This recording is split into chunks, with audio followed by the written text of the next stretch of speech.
ആരാണോ കൂട്ടുകാരൻ അവർക്കനുസരിച്ചാണ് അല്ലാഹുവിന്റെ മലക്കുകൾ ആ മനുഷ്യനെ കുറിച്ച് രേഖപ്പെടുത്തുന്നത്. ഇബ്നു അതാഇല്ലാഹി സിക്കന്ദരി, ഇബ്നു അതാഇല്ലാഹി സിക്കന്ദരി വലിയ മഹാനാണ്. സാഹിബുൽ ഹികം, ഹികം എന്ന് പറയുന്ന കിതാബിന്റെ രചയിതാവ് മഹാനായ ഇബ്നു അതാഇല്ലാഹി സിക്കന്ദരി. സിക്കന്ദരി എന്ന് പറയുന്നത് അലക്സാൻഡ്രിയയാണ്. അലക്സാൻഡ്രിയ ഈജിപ്തിലാണ്. ഈജിപ്തിലാണ് ഇമാം ബൂസൂരി തങ്ങളുള്ളത്. ബുർദയുടെ സാഹിബ് ഇമാം ബൂസൂരി തങ്ങൾ, ബുർദയുടെ സാഹിബ് ഇമാം ബൂസൂരി തങ്ങളും യാഖൂത്തുൽ അർഷ് തങ്ങളും അബുൽ അബ്ബാസിൽ മിർസി, ഷാദുൽ ഇമാമിന്റെ പ്രിയപ്പെട്ട ശിഷ്യൻ അബുൽ അബ്ബാസിൽ മിർസി, 3 മഹത്തുക്കൾ ഇരിക്കുന്ന 3 പള്ളികളുള്ള 3 മഖാമുകളുണ്ട് അലക്സാൻഡ്രിയയിൽ. അലക്സാൻഡ്രിയക്കാരാണ് ഇബ്നു അതാഇല്ല. ഇബ്നു അതാഇല്ല തങ്ങളുടെ മഖാമുള്ളത് കൈറോവിലാണ്. കൈറോവും അലക്സാൻഡ്രിയയും തമ്മിൽ ഏകദേശം ഒരു 200-300 കിലോമീറ്ററിന്റെ വ്യത്യാസം കാണും. ഒരുപാട് ആലിമീങ്ങൾ കിടക്കുന്ന സ്ഥലമാണ്. ഒരു മഖാമുകളുടെ ഒരു ലോകമാണ് കൈറോ നഗരം എന്ന് പറയുന്നത്. കൈറോ നഗരത്തിൽ നമ്മൾ സിയാറത്ത് ചെയ്യാൻ ഇറങ്ങിയാൽ നമുക്ക് ഒരാഴ്ച കൊണ്ടൊന്നും തീരൂല. അത്ര ഇമാം ഷാഫി തങ്ങൾ കൈറോവിലാണ്. ഷാഫി ഇമാമിന്റെ ഉസ്താദ് നമ്മൾ നേരത്തെ പറഞ്ഞ ഇമാം സജസ്താനിയുടെ ഗുരുനാഥൻ മഹാനായ വഖീ ഇബ്നുൽ ജറാഹ് റഹ്മത്തുള്ളാഹി അലൈഹി ഇമാം ഷാഫി തങ്ങളുടെ മഖാമിലേക്ക് പോകുന്ന വഴിയിലാണ്. ഇമാം ഷാഫി തങ്ങളുടെ അരികത്താണ് ഷാഫി മദ്ഹബിലെ പ്രഗത്ഭനായ ഇമാമും ഷാഫി ഇമാമിന്റെ 600 വർഷം ശേഷം വന്നിട്ടുള്ള സഖരിയ അൽ അൻസ്വാരി തങ്ങൾ കിടക്കുന്നത്. ഇങ്ങനെ ഒരുപാട് മഹത്തുക്കളുള്ള നാടാണ്. ഒരുപാട് മഹത്തുക്കൾ, ഒരുപാട് ആലിമീങ്ങൾ, ഒരുപാട് ഔലിയാക്കന്മാർ ഈജിപ്തിൽ കാണാൻ കഴിയും. സുബ്ഹാനല്ലാഹ്. ലാ തസ്ഹബ് മൻ ലാ യൻഹദുക ഹാലുഹു വലാ യദുല്ലുക അലല്ലാഹി മഖാലുഹു. ഇബ്നു അതാഇല്ലാഹി തങ്ങൾ പറയുമായിരുന്നു, ലാ തസ്ഹബ്, നീ ഒരിക്കലും നിന്റെ കൂട്ടുകാരനെ തെരഞ്ഞെടുക്കുമ്പോ മൻ ലാ യൻഹദുക ഹാലുഹു, നിന്റെ കൂട്ടുകാരനെ തെരഞ്ഞെടുക്കുമ്പോൾ ഏതൊരു കൂട്ടുകാരനെ കണ്ടാലാണോ നിനക്ക് അള്ളാഹുവിനെ കുറിച്ചുള്ള ബോധം വരുന്നത് അവരായിരിക്കണം നിന്റെ കൂട്ടുകാർ. വലാ യദുല്ലുക അലല്ലാഹി മഖാലുഹു, ആരുടെ സംസാരം കേൾക്കുമ്പോഴാണോ നിങ്ങൾക്ക് അള്ളാഹുവിന് ഓർമ്മ വരുന്നത് അവരെയാണ് നിങ്ങൾ കൂട്ടുകാരായി കൊണ്ടു നടക്കേണ്ടത്.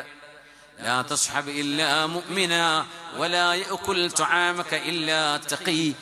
നബിയുനാ റസൂലുള്ളാഹ് സ്വല്ലല്ലാഹു അലൈഹി വസല്ലം ഉടനെ തങ്ങൾ പറയുമായിരുന്നു, ലാ തസ്ഹബ് ഇല്ലാ മുഅ്മിനാ, മുഅ്മിനായ മനുഷ്യന്റെ കൂടെ മാത്രമേ നീ കൂട്ടുകാരനായി ജീവിക്കാവൂ. വലാ യഅകുൽ തുആമക ഇല്ലാ തഖി, അല്ലാഹുവിനെ ഭയപ്പെടുന്ന മനുഷ്യനായിരിക്കണം നിന്റെ കൂടെ ഇരുന്ന് ഭക്ഷണം കഴിക്കേണ്ടത്. ഇന്നൊക്കെ ഭക്ഷണം കഴിക്കുന്ന ട്രെൻഡാണ്. ഭക്ഷണം കഴിക്കാൻ വേണ്ടി ഇവിടുന്ന് ചെർക്കളത്തേക്ക് പോവുക, അല്ലെങ്കിൽ മംഗലാപുരത്തേക്ക് പോവുക, ഇത്രയും യാത്ര ചെയ്ത് പോവുക. എന്തിന്? ഏതോ ഒരു റെസ്റ്റോറൻറ്റ് തുടങ്ങിയിട്ടുണ്ട്, അവിടെ നല്ല ഭക്ഷണം ഉണ്ട്. അങ്ങനെയൊക്കെയാണ് ആളുകളുടെ ട്രെൻഡ്. എന്ത് ചെയ്യാനാ? നമ്മൾ അങ്ങനെ പോകുമ്പോൾ കൂടെ ഭക്ഷണം കഴിക്കുന്ന ഒരാളിന്റെ സ്വഭാവം നമ്മുടെ സ്വഭാവമായി മാറും. ആ ആളിന്റെ സംസ്കാരം നമ്മുടെ സംസ്കാരമായി മാറും. പടച്ചവനെ ഭയപ്പെടുന്ന ആളായിരിക്കണം നിന്റെ കൂട്ടുകാരനെന്ന് മഹാനായ റസൂലുള്ളാഹി സ്വല്ലല്ലാഹു അലൈഹി. നിന്റെ കൂടെ ഭക്ഷണം കഴിക്കുന്നത്, നീ എപ്പോഴും കൂടെ കൊണ്ട് നടക്കുന്നത് അള്ളാഹുവിനെ വിശ്വസിക്കുന്ന പടച്ചവനെ കുറിച്ചുള്ള ബോധമുള്ള മനുഷ്യനായിരിക്കണം. അള്ളാഹു സജ്ജനങ്ങളുടെ സൗഭാഗ്യം അള്ളാഹു നമുക്ക് നൽകട്ടെ. ഞാൻ അവസാനിപ്പിക്കുകയാണ്. ഉമർ ഇബ്നു അബ്ദുൽ അസീസ് റളിയല്ലാഹു അൻഹു 1-ാം നൂറ്റാണ്ടിന്റെ മുജദ്ദിദാണ്. ഓരോ 100 കൊല്ലം കഴിയുമ്പോഴും ദീനിന് ഉണർവ് നൽകാൻ കഴിയുന്ന മുജദ്ദിദുമാരെ ഒരാൾ എന്നല്ല അവിടെ ഉദ്ദേശം എന്നാണ്. ഇന്നല്ലാഹ യബ്അസു അലാ റഅസി കുല്ലി 100 സനത്തിൻ മൻ യുജദ്ദിദു ലഹാ അംറ ദീനിഹാ. മൻ എന്ന് പറഞ്ഞത് മുഫ്രദിനും ജംഇനും വരും. ഓരോ 100 കൊല്ലം കഴിയുമ്പോഴും ദീനിന് ഉണർവ് നൽകുന്ന ഒരുപാട് ആളുകളെ അള്ളാഹു പറഞ്ഞയക്കുന്ന, ഫിഖ്ഹിന് ഉണർവ് നൽകുന്ന ഒരാൾ, തസൂഫിന്റെ ഒരു ഭാഗം, തഫ്സീറിന്, ദീനിന്, നസ്വീഹത്തിന് ഒരാൾ, ഇങ്ങനെ ഓരോ ദീനിന്റെ വിഷയങ്ങൾക്കും ഉണർവ് നൽകുന്ന ആളുകൾ ഓരോ 100 കൊല്ലം കഴിയുമ്പോഴും ഈ ഉമ്മത്തിന് വന്നുകൊണ്ടിരിക്കുമെന്ന് മഹാനായ റസൂലുള്ളാഹി സ്വല്ലല്ലാഹു അലൈഹി വസല്ലം.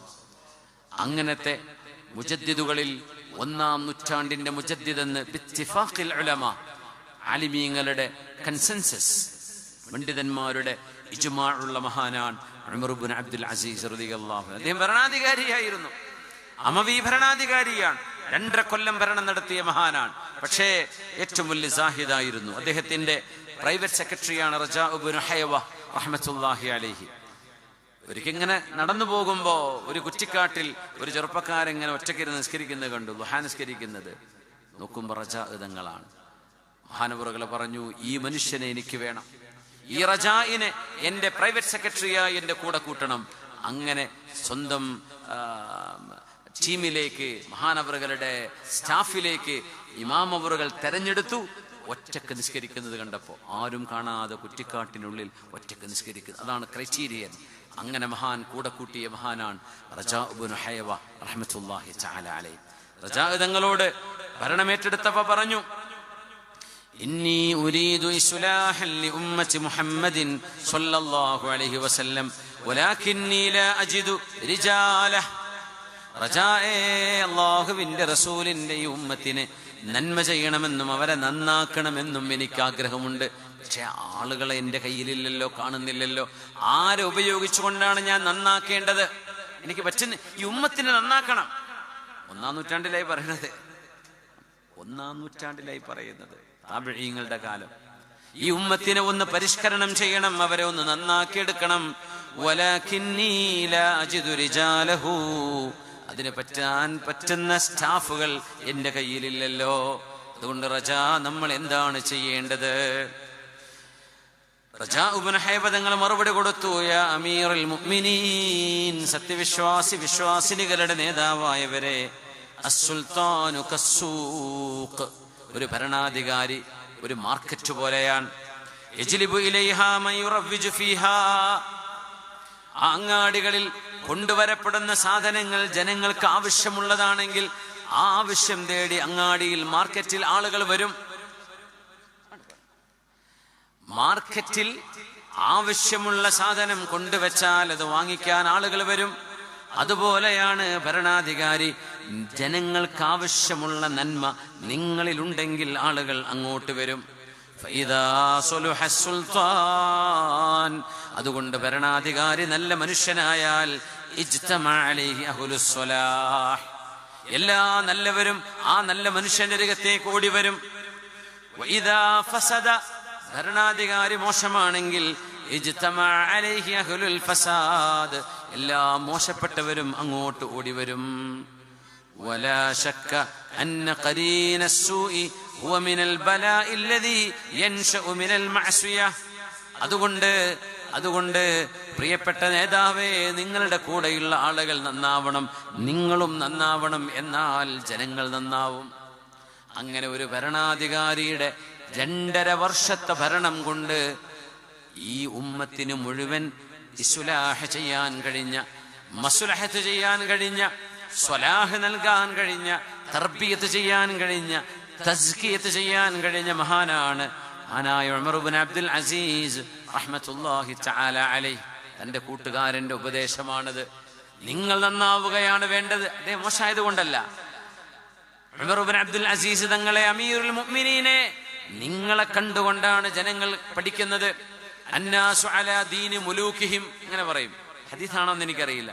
അന്നാസു അലാ ദീനി മുലൂകിഹിം, രാജാക്കന്മാരുടെ ദീനാണ് ജനങ്ങളുടെ ദീനെന്ന്. എങ്ങനെയാണോ ഭരണാധികാരി, അങ്ങനെയായി ജനങ്ങൾ മാറുന്ന. ഭരണാധികാരി അഹ്ലുസുന്നയുടെ ആളാണോ, ജനങ്ങളൊക്കെ അഹ്ലുസുന്നയാവും. ഭരണാധികാരി ബിദ്അത്തിന്റെ ആളാണോ, ആളുകൾ അങ്ങനെയാവും. അങ്ങനെ ഉണ്ടാവുക. സുബ്ഹാനല്ലാഹ്. അന്നാസു അലാ ദീനി മുലൂകിഹിം. അപ്പോ നേതാക്കന്മാർ, നേതൃത്വം നൽകുന്ന ആളുകൾ, അത് നമ്മുടെ ഉറൂസിനാവട്ടെ, നമ്മുടെ മസ്ജിദിനാവട്ടെ, നമ്മുടെ മദ്രസകൾക്കാവട്ടെ, നമ്മുടെ സംഘടനാ സംവിധാനങ്ങൾക്കാകട്ടെ, മുമ്പിൽ നിൽക്കുന്ന ആളുകൾ നന്നാവുമ്പോൾ അവരുടെ കൂടെ ഒരുപാട് നല്ല ആളുകൾ ഒരുമിച്ച് ചേരും. ആ നല്ല ആളുകൾ ഒരുമിച്ച് ചേരുമ്പോഴാണ് നമുക്ക് ഔറാദുകളും വിർദുകളും സ്വലാത്തുകളും ദിക്റുകളും നല്ല മജ്ലിസുകളും കിട്ടാൻ അവസരങ്ങൾ ഉണ്ടാകുന്നത്. അങ്ങനെ ആകുമ്പോൾ നമ്മുടെ വീടുകളിൽ നിന്ന് സുഗന്ധം പരക്കും. ആ സുഗന്ധം നമ്മുടെ നാടുകളിലെത്തും, നമ്മുടെ രാജ്യത്തിന്റെ മുക്കുമൂലകളിലെത്തും, ലോകത്തിന്റെ മുക്കുമൂലകളിലെത്തും. അള്ളാഹു നമുക്ക് സജ്ജനങ്ങളുടെ കൂടെ ജീവിച്ചു മരിക്കാൻ അള്ളാഹു തൗഫീഖ് തരട്ടെ. ഹബീബിനോട് ചോദിച്ചു സ്വഹാബിമാർ, നബിയേ, നാളെ മരിച്ചു കിടക്കുമ്പോ അരികത്ത് കിടക്കുന്ന ഖബർ ഒരു നല്ല മനുഷ്യന്റേതാവണമെന്ന് വല്ല നിർബന്ധമുണ്ടോ? തങ്ങൾ പറഞ്ഞു, നിങ്ങൾ എന്നോട് പറഞ്ഞു തരും. നിങ്ങളുടെ വീട്, ദുനിയാവിലെ വീട്, ആ വീടിന്റെ അയൽപക്ക താമസിക്കുന്ന ആൾ നല്ല മനുഷ്യനായാൽ ഗുണമുണ്ടോ, ചീത്ത മനുഷ്യനായാൽ ദോഷമുണ്ടോ? അവര് പറഞ്ഞു, തീർച്ചയായും നബിയെ. എങ്കിൽ ഖബറിലും അങ്ങനെയാണ്. നിങ്ങളുടെ തൊട്ടരികത്ത് കിടക്കുന്നത് അള്ളാഹുവിന്റെ ഒരു വലിയ ഒരു ആലിമോ ഒരു സ്വാലിഹായ മനുഷ്യനോ ആണെങ്കിൽ അവിടെ നടക്കുന്ന സ്വർഗത്തിന്റെ സുഗന്ധവും പരിമളവും നിങ്ങൾക്ക് അനുഭവിക്കാൻ കഴിയും.